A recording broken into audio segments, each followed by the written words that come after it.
ان کی جانوں سے بھی زیادہ قریب ہیں اور افضل و اعلیٰ ہیں ہر ایک جان سے،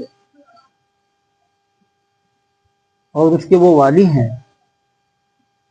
حضور نبی کریم صلی اللہ علیہ وسلم ہر مومن کے والی ہیں۔ النبی اولا بالمؤمنین من انفسہم، کہ جتنے بھی مومنین ہیں ان کے نفوس سے بھی زیادہ قریب حضور کی ذات گرامی ہے، اور آپ سب کے والی ہیں۔ اور اللہ فرما رہا ہے کہ وَأَزْوَاجُهُ أُمَّهَاتُهُمْ، اور ان کے بیویاں سارے مومنین کی مائیں ہیں۔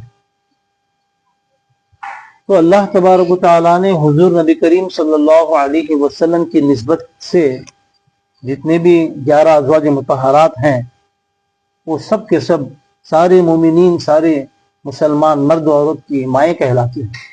سبحان اللہ۔ وَأَزْوَاجُهُ أُمَّهَاتُهُمْ، تو اس لحاظ سے آج ہم حضرت سیدتنا خدیجۃ الکبریٰ رضی اللہ تعالی عنہا ام المؤمنین کا ہم کچھ تذکرہ کرنا چاہیں گے۔ حضور نبی کریم صلی اللہ علیہ وآلہ وسلم کی یہ سب سے پہلی زوجہ محترمہ ہیں، جو کہ اسلام لانے والے بھی خاتون اول ہیں، اور اللہ کی راہ میں خرچ کرنے والے بھی سب سے اول ہیں، اور حضور صلی اللہ علیہ وسلم کے پیچھے نماز پڑھنے والے بھی اول ہیں۔ اگرچہ کبھی نماز فرض نہیں ہوئی تھی، مگر وہ کون سی نماز تھی، کیسی نماز تھی جو آقا دو جہاں صلی اللہ علیہ وسلم پڑھا کرتے تھے، واللہ اعلم بالصواب۔ خیر، آپ ام المؤمنین خدیجۃ الکبریٰ رضی اللہ تعالی عنہا سب سے پہلے ایمان لانے والی خاتون ہیں۔ آپ قریشی نسل ہیں، آپ کی والدہ ماجدہ کا نام بھی فاطمہ ہے، آپ کے والد کا نام خویل ہے، تو اس طریقے سے آپ کا نسل بھی جو ہے قریش تک پہنچ جاتا ہے۔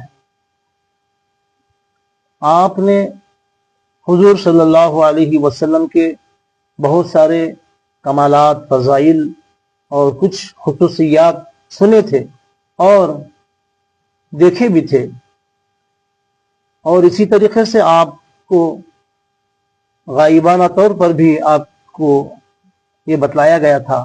بہت سارے خواب میں بھی آپ دیکھا کرتے تھے، کچھ اشارے غیبی بھی آپ کو ہوا کرتی تھی کہ حضور صلی اللہ علیہ وسلم کی شان کیا ہے۔ الغرض کہ حضور صلی اللہ علیہ وسلم اگرچہ کہ آپ نے یہ نہیں کہا کہ میں نبی ہوں، اللہ کا رسول ہوں، میں خاتم النبیین ہوں، اللہ ایک ہے، اللہ وحدہ لا شریک ہے، نہ اللہ کی الوہیت کے بارے میں آپ نے تذکرہ کیا، نہ آپ نے نبوت کا کبھی تذکرہ کیا، مگر حضور صلی اللہ علیہ وسلم کی ذات بابرکت سے یہ تمام چیزیں خود بخود جھلک اڑ جاتی تھی۔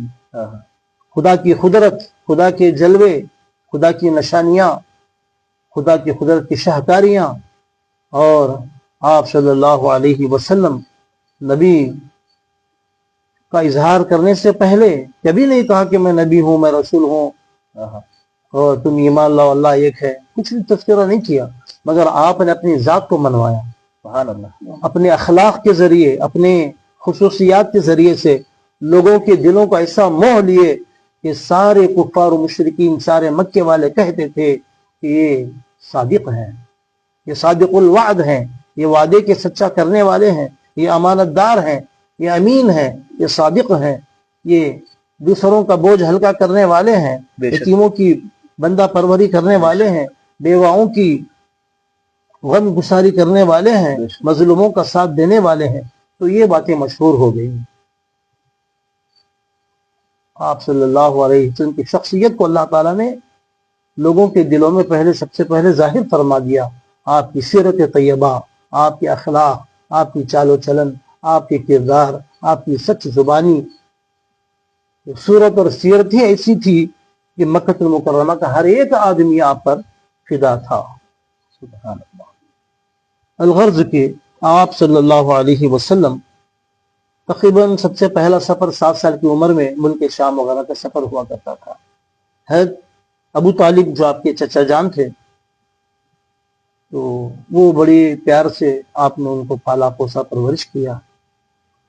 تو آپ ملک شام کی طرف ایک مرتبہ سفر میں لے گئے، تو آپ صلی اللہ علیہ وسلم کو ایک پادری دیکھ کر کے گھبرا کر کہنے لگا کہ یہ کس خاندان سے تعلق رکھتے ہیں. جب آپ کے خاندان کا تعارف کیا گیا اور ابو طالب کا نام بھی لیا گیا, آپ کے دادا جان کا نام بھی لیا گیا, تو اس وقت کچھ آپ کے چہرے اقدس سے ایسے جھلک نظر آ رہی تھی. تو وہ پادری کہہ اٹھا کہ یہی خاتم النبیین محمد رسول اللہ صلی اللہ علیہ وسلم ہے. قریب ہے کہ یہ بڑے ہو کر کے نبوت کا اعلان فرمائیں گے. اے ابو طالب, آپ ہرگز ان کو اپنے ساتھ لے کر کے سفر نہ کریں. اگر یہودی لوگ دیکھیں گے تو ان کو جان سے مار ڈالیں, کیونکہ یہودیت سے قوم میں بنی اسرائیل سے نبوت ختم ہو گئی, نبوت جاتی رہی. یہ خاتم النبیین ہے, اس کے بعد کوئی نبی آنے والا نہیں ہے. لہذا وہ لوگ حسد کریں گے, ظلم کریں گے اور ان کے جان کے در پہ ہو جائیں گے. ان کی بہت زیادہ ان کی حفاظت کرنا.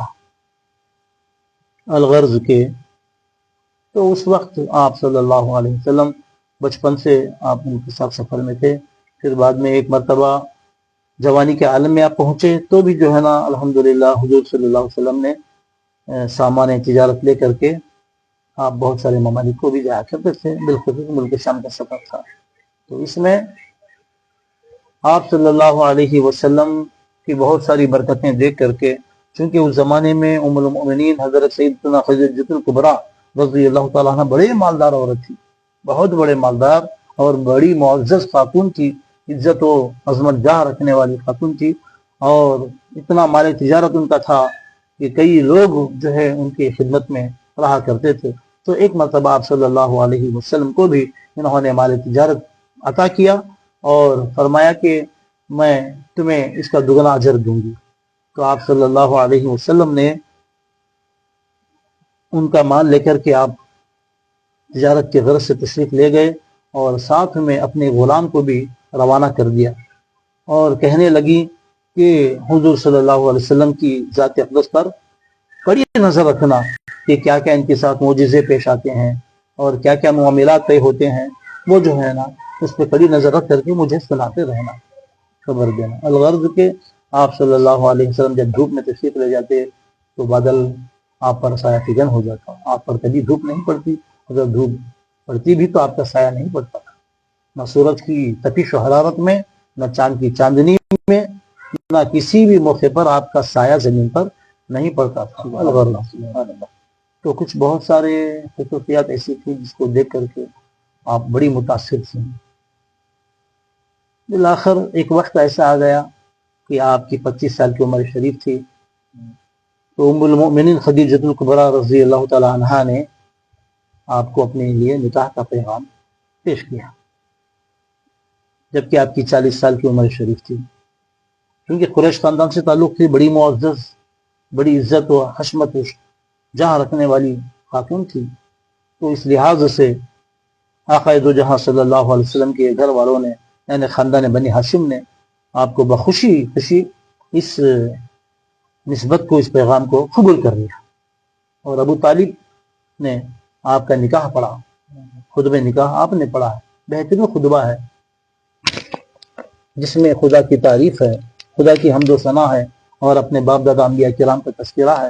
الغرض کے ایک بہت بڑا خطبہ انہوں نے کیا اور کچھ مہر جو حسب معمول مہر مثل تھا وہ مقرر کیا گیا. بہرحال نکاح ہوا تو آپ صلی اللہ علیہ وآلہ وسلم رشتے ازدواجی سے منسلک ہو گئے. تو آقا دو جہاں صلی اللہ علیہ وسلم خود آپ کی تعریف فرماتے ہیں کہ وہ میری ایسی نیک بیوی تھی کہ آپ صلی اللہ علیہ وسلم نے ارشاد فرمایا کہ انہوں نے ایسے وقت میں مال خرچ کیا مجھ پر جب مجھے کوئی دینے والا نہیں تھا, تنگ دستی کے عالم میں جب میرا کوئی معیار و مددگار نہیں تھا, ایسے عالم میں انہوں نے مجھ پر بہت سارا مال خرچ کیا دین کے لیے, اللہ کی راہ میں, اور میری ہر کام میں آپ مدد کیا کرتی تھیں اور غم گساری کیا کرتی تھی اور ہمت افزائی دلاسا دیا کرتی تھی. آپ صلی اللہ علیہ وسلم نے ارشاد فرمایا کہ اللہ تعالیٰ نے مجھے تمام اولاد انہی کے بطن مبارک سے عطا فرمائی ہے. سبحان اللہ. بی بی عائشہ صدیقہ رضی اللہ تعالیٰ عنہ فرماتی ہیں کہ میں اتنے بیویوں میں کسی پر رشک نہیں کرتی تھی مگر ام المؤمنین خدیجہ الکبریٰ رضی اللہ تعالیٰ عنہ پر بڑی رشک کرتی تھی کہ آپ کے پردہ فرمانے کے بعد بھی حضور صلی اللہ علیہ وسلم آپ کا تذکرہ کیا کرتے تھے، آپ کے اوصاف کو گنایا کرتے تھے اور آپ کی تعریف کرتے. اگر کوئی تحفہ ہدیہ آتا تو آپ کے ان کی سہیلیوں میں تقسیم کر دیا کرتے تھے. بی بی عائشہ فرماتی ہیں کہ میں نے حالانکہ ان کو نہیں دیکھا کیونکہ آپ کی بہت چھوٹی عمر تھی بی بی عائشہ صدیقہ کی، وہ دیکھتے بھی کیسے. والغرض کہ حضرت سیدنا خدیجہ الکبریٰ رضی اللہ تعالی عنہ بڑے فیاض، بڑے سخی اور نبوت و رسالت کے مقام کو سمجھنے والی عورت تھی. اس کے بعد حضرت آپ نے تقریباً 24 سال آپ نے ازدواجی زندگی گزاری ہے. جب تک آپ اپنے نکاح میں تھے تو آپ نے کوئی دوسرا عقد نہیں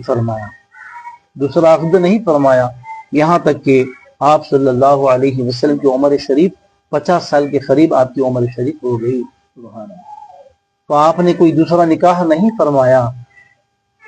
اور یہاں تک کہ حضرت سیدتنا ام المؤمنین خدیجہ الکبریٰ رضی اللہ تعالیٰ عنہا دنیا سے پردہ فرما گئی. سب سے پہلے ابو طالب کا انتقال ہو گیا، پھر اسی کے بعد 1-2-4 مہینے کے بعد آپ کا انتقال ہو گیا. تو آپ نے پورا سال غم کا سال قرار دیا. چنانچہ اس کو عام الحزن کہا جاتا ہے کہ کیونکہ آپ کی یار و مددگار یہ دونوں ہی تھے، ہر طریقے سے آپ کی مدافعت کیا کرتے تھے، ہر دشمن سے مقابلہ آپ یہ دونوں کیا کرتے تھے. تو یہ دونوں پردہ ہو گئے تو ایک عام الحزن اس سال کا نام پڑ گیا. خدیجہ الکبریٰ رضی اللہ تعالی عنہا کی موجودگی میں آپ نے نکاح نہیں فرمایا.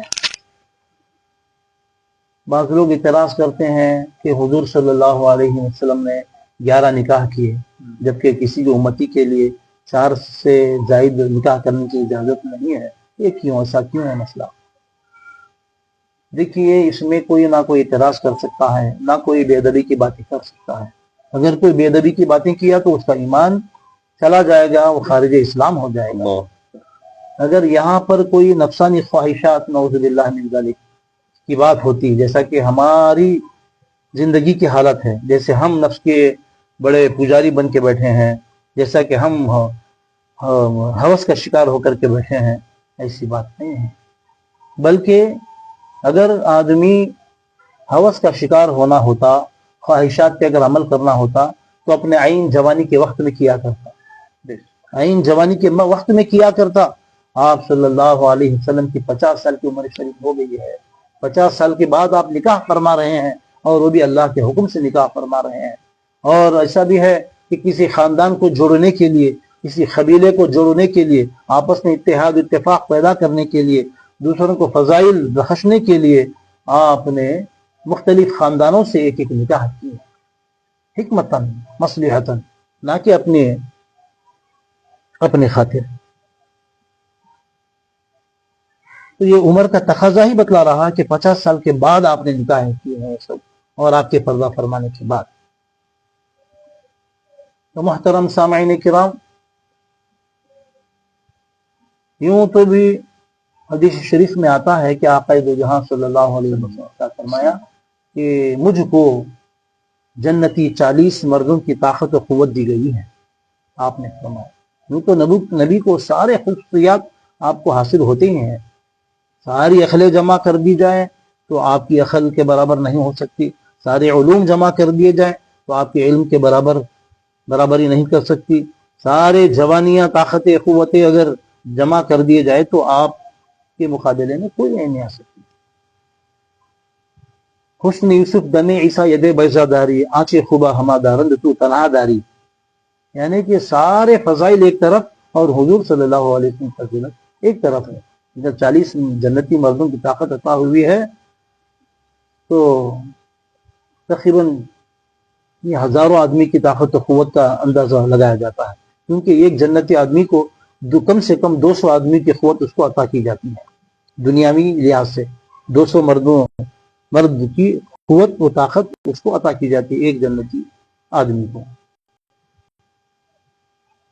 تو آپ صلی اللہ علیہ وسلم اتنے قوی ہونے کے باوجود، اتنی طاقتیں قوتیں ہونے کے باوجود بھی اگر 11 ازواج مطہرات پر آپ نے اکتفا کیا تو یہ آپ کا معجزہ ہے۔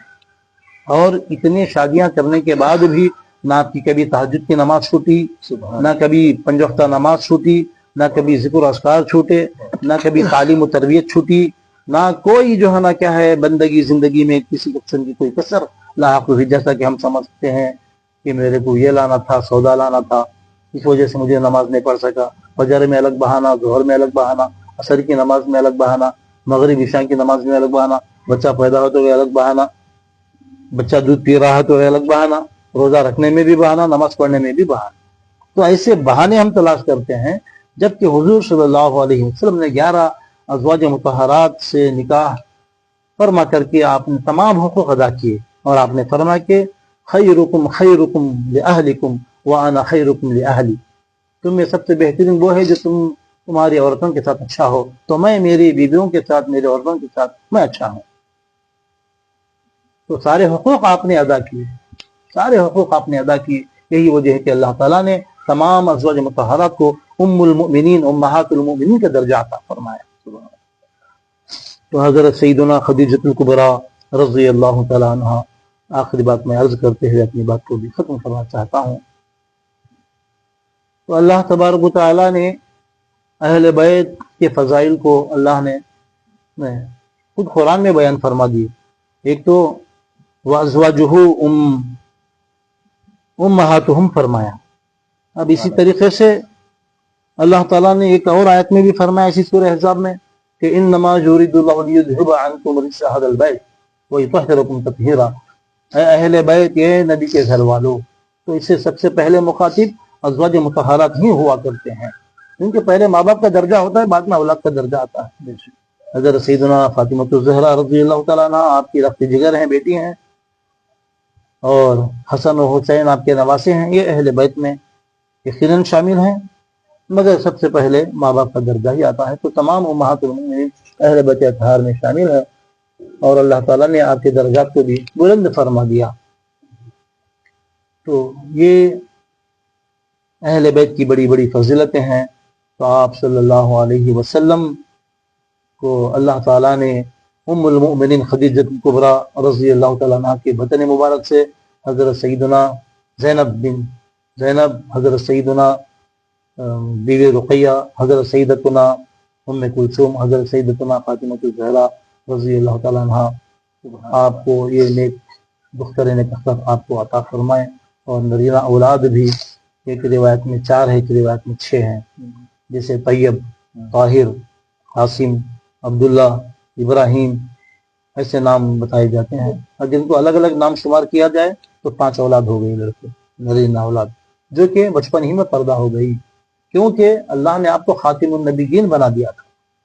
اگر آپ کی اولاد زندہ ہوتی تو پھر کیا ہوتا، وہ بھی نبوت کا دعویٰ کرتے یا لوگ ان کو نبی بنا لیتے، تو آپ کی نبوت میں کچھ نہ کچھ دراڑ پیدا ہو جاتی، یا جو ہے جھوٹی نبوت کا ایک دعویٰ کیا جاتا، جیسا کہ خود حضور صلی اللہ علیہ وسلم نے فرمایا کہ میرے بعد 30 تقریباً ایسا نام لیا گیا ہے جھوٹے نبوت کے دعوے دار پیدا ہوں گے، حالانکہ میرے بعد کوئی نبی نہیں ہے۔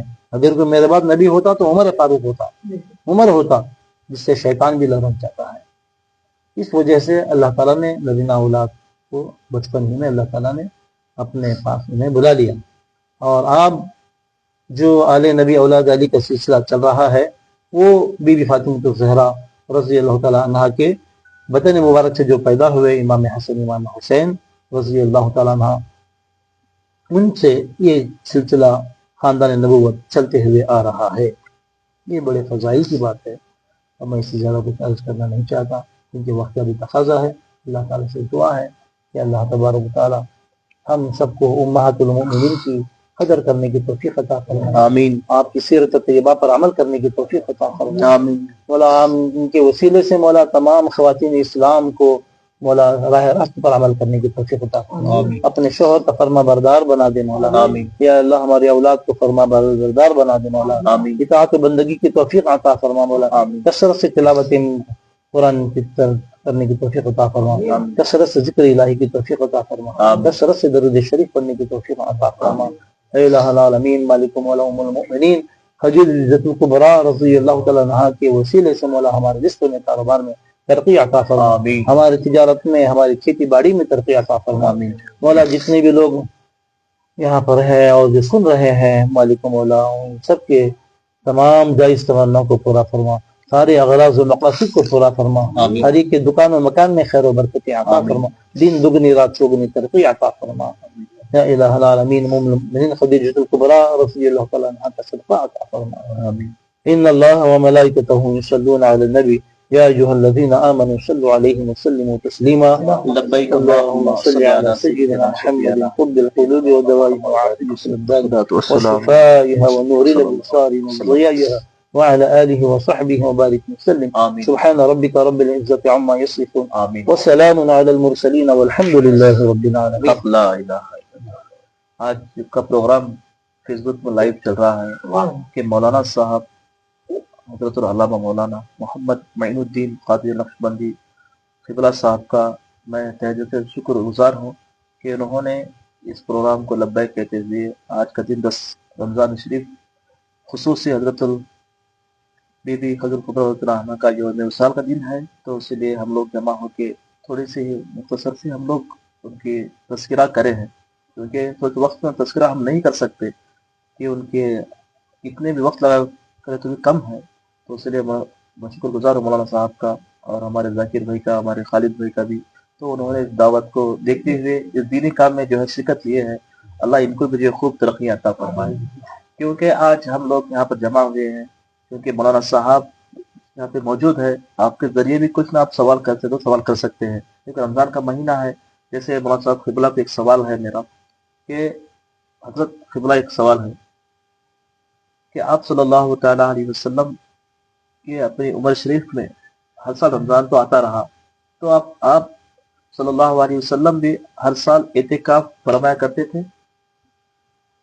ہاں الحمدللہ، حضور صلی اللہ علیہ وآلہ وسلم جب سے روزے فرض ہوئے ہیں باقاعدہ طور پر آپ نے روزے رکھے اور اعتکاف کا بہت خاص اہتمام فرمایا ہے، یہاں تک کہ آپ صلی اللہ علیہ وآلہ وسلم وقت اخیر جبکہ آپ علیل تھے، جبکہ آپ جو ہے نا کچھ جو زہر دیا گیا تھا وہ عود کر کے آ گیا، گھٹنے مبارک میں تکلیف تھی، کمر میں تکلیف تھی، آپ نہیں ہونے کے باوجود بھی جس سال آپ پردہ فرمانے والے تھے تو پیشگی طور پر آپ نے 20 دن کا اعتکاف فرمایا۔ 20 دن کا اعتکاف، آئندہ سال جو آنے والا تھا اس میں آپ کو پردہ فرمانا ہی تھا اور آپ کو اس بات کا علم تھا، تو آپ نے پیشگی طور پر 20 دن کا اعتکاف فرمایا، اور آپ صلی اللہ علیہ وسلم نے اس کی بڑی تاکید فرمائی۔ اور اعتکاف خود ایک ایسی عبادت ہے جو بڑی تن من دھن کے ساتھ پورے یکسوئی دل جمعی کے ساتھ اللہ کے گھر میں لو لگا کر کے بیٹھا جاتا ہے، اور اس میں ساری عبادتیں مکمل ہوتی ہیں۔ اعتکاف کا بہت بڑا درجہ ہے، سنت موقدہ ہے اور سنت علی الکفایہ ہے، اور اگر کسی نے نہیں بیٹھا تو واجب کا حکم لگ جاتا ہے، یعنی سب گنہگار ہو جائیں گے۔ اس محلے میں یا گاؤں میں؟ محلے میں، اللہ اکبر۔ اگر گاؤں ہے ایک ہی مسجد ہے یا جو ہے لوگ کم ہیں تو پھر اس کا مسئلہ الگ ہو جاتا ہے۔ سنت علی الکفایہ ہے، ایک شخص کو بیٹھنا ہے مسجد، ہاں مسجد میں، اگر نہیں بیٹھے تو سارے محلے والے گنہگار ہو جائیں، اللہ اکبر، گنہگار ہو جائیں۔ 7 تاریخ سنت کا حکم لگے گا، اور جو سنت چھوڑنے کا جو وبال ہے، جو برا انجام ہے اس کا، وہ سب کو بھگتنا پڑے گا۔ اگر ایک لے بیٹھے تو الحمدللہ سب کی طرف سے وہ چیز کفایت کر جاتی ہے، کفر ادا ہوتا ہے۔ ہاں، تو اسی لیے سنت کفایہ کہتے ہیں، سب کا حق ادا ہو جاتا ہے۔ ایک لے بیٹھے تو اعتکاف، اگر اس کے علاوہ 1 دن کا 2 دن کا گھنٹہ 2 گھنٹے کا بیٹھے ہیں تو یہ نفل عبادت کہلاتی ہے، تو اس کا کوئی اعتبار نہیں ہے۔ یہ عام دنوں میں بھی بیٹھا جا سکتا ہے، رمضان میں بھی بیٹھ سکتے ہیں، اس کی کوئی قید نہیں ہے، کبھی بھی توڑ سکتے ہیں، کبھی بھی بیٹھ سکتے ہیں، یہ نفل ہے، اس کی کوئی قید نہیں۔ مگر یہ سنت اعتکاف رمضان کے آخری عشرے میں ہی بیٹھا جاتا ہے، اور دن اور رات آپ کو بڑی پابندی کے ساتھ، اور اس کے لیے روزہ بھی شرط ہے، روزہ شرط ہے، اس کے بغیر اعتکاف ادا نہیں ہوتا۔ تو لہٰذا جو ہے مسلمان کے لیے ضروری ہے کہ اپنے اپنے مسجدوں میں کسی ایک آدمی کو تیار ضرور کریں کہ وہ اعتکاف بیٹھنے کی کوشش کرے، تاکہ سب کی طرف سے حق ادا ہو جائے، اور اس کی ایک دعا ساری قوم کے لیے، محلے والوں کے لیے کافی ہو جاتی ہے۔ سبحان اللہ۔ اور اسی طریقے سے عورتیں بھی اپنے اپنے گھروں میں بیٹھ سکتی ہیں، جو مسجد کا حصہ ہے اسی کونے میں کھانا پینا رہنا سہنا جو بھی ہے بیٹھ سکتے ہیں، وہیں پر بیٹھنا ہے، باہر جانے کی اجازت نہیں ہے۔ اگر باہر جانا ہے تو خاص وجہ سے جیسے طہارت کے لیے، بس اتنا ہی ہے۔ جی تو آپ کے اوپر بولیے کچھ سوال ہے تو آپ کا؟ تو انشاءاللہ ابھی رمضان کا مہینہ چل رہا ہے، ایک تو اعتکاف کا ہو گیا، اور ایک خصوصی مسئلہ یہ ہے، رمضان تو ہر سال آتے رہتا ہے، اور خصوصی مسئلہ یہ ہے کہ زکوٰۃ کا مسئلہ، کہ رمضان میں ہی زکوٰۃ نکالنا افضل ہے، اور ہر مہینے میں بھی نکال سکتے زکوٰۃ۔ اس میں کیا زکوٰۃ کس طریقے سے نکالنا ہے مالدار لوگ؟ دیکھیے زکوٰۃ اللہ تعالیٰ نے سال میں ایک مرتبہ فرض کیا ہے، جی جیسے اللہ تعالیٰ نے روزے رمضان کے 30 روزے سال میں ایک مرتبہ فرض کیے ہیں، جی تو ایسے ہی زکوٰۃ بھی سال میں ایک مرتبہ فرض ہے۔ جیسے حج زندگی میں ایک مرتبہ فرض ہے، اور 5 وقت کی نماز تو روزانہ یہ فرض ہے دن اور رات میں۔ جی تو سال میں ایک مرتبہ زکوٰۃ ادا کرنا جب فرض ہے، تو جس تاریخ کو اس نے زکوٰۃ ادا کیا ہے، پھر آئندہ سال اسی تاریخ کو زکوٰۃ پر فرض ہوگی۔ اب رمضان میں اس واسطے ادا کرتے ہیں کیونکہ اس میں ایک عمل کا ثواب 70 دگنا 700 دگنا، اور اللہ تعالیٰ بے حساب دینے کا اللہ نے وعدہ کیا ہے۔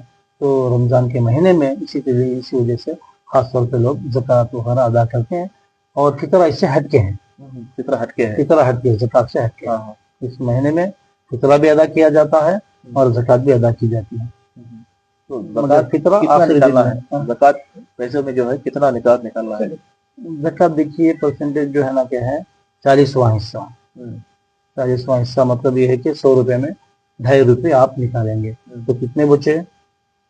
97 90 کو 7 روپے 8 آنے، 90 کو 7 روپے 8 آنے آپ کے ذاتی پیسے ہو گئے، تو 2.5 روپے اس کی زکوٰۃ بن گئی۔ تو 2.5 روپے آپ ادا کرنے کے بعد آپ بھی پاک ہو گئے، آپ کا مال بھی پاک ہو گیا۔ تو 90 کو 7 روپے 8 آنے آپ کے پاس ہیں، تو آپ اس کے مالک ہیں، آپ اس کو جیسا چاہے خرچ کر سکتے ہیں، آپ پہ کوئی پابندی نہیں ہے۔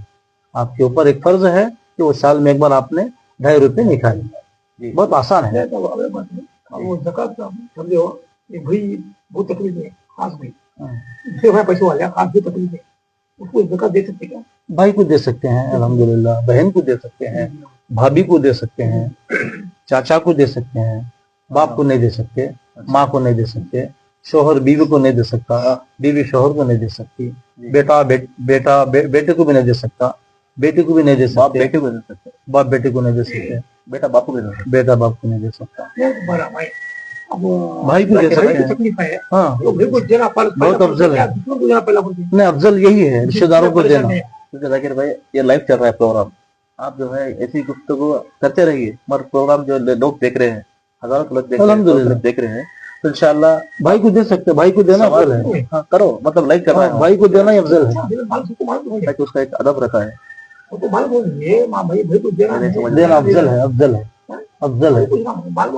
جبکہ اگر بری عادت نہ ہو، اگر آپ کو معلوم ہے کہ پیسہ لینے کے بعد کوئی دوسرے ناجائز کاموں میں خرچہ کرنے والا ہے، جیسے آج کل بچے بیٹنگ کھیل رہے ہیں، ناجائز طریقے سے جو ہے نا بیکار فضول خرچ کر رہے ہیں، اگر آپ کو اس بات کا علم ہے تو آپ کو نہیں دینا، ایسے آدمی کو دینا جو ضرورت مند ہو، جس کو کھانے پینے کی ضرورت ہے، جس کو کپڑوں کی ضرورت ہے، جس سے جو ہے نا کیا ہے اس کی بیوی بچوں کے گزارا کرنے کی ضرورت ہے، یا اس کسی آدمی کوئی قرض دار ہے، وہ قرض جو ہے نا کیا ہے چکانے کی ضرورت ہے، یا بیمار آدمی ہے اور اس کو گولی دوائیں کی ضرورت ہے۔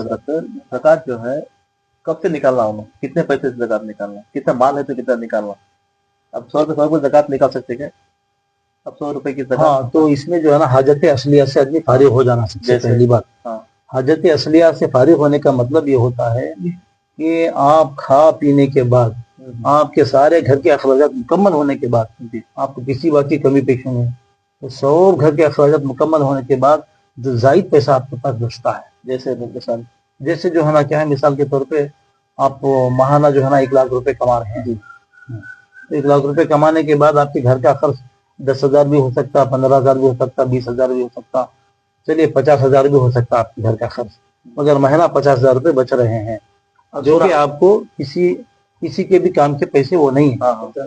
50,000 ایسا نہیں، مثال میں طور پہ سونا کتنے بھی پیسے رہیں گے، 50,000 ہو 50 لاکھ ہو، اچھا اس کی ایک مقدار ہے،